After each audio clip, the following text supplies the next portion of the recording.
Hey friends, if you encounter this issue where you have no sound after a Windows 11 update, then please try the solutions mentioned in this video.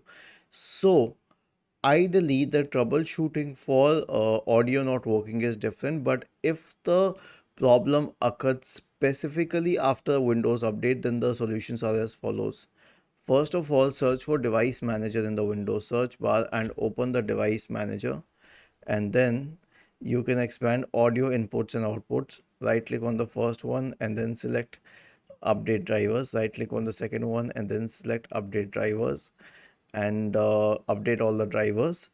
Right click on the start button, select settings from the menu, and then you can go to the system tab, and then you can scroll down and select troubleshoot.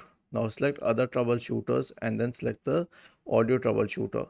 So if this works, well and good. If this doesn't work, then I guess the last option is obviously that you will have to uninstall the update. So go to Windows Update, select Update History, select Uninstall Updates, then select Uninstall, and then select Uninstall itself.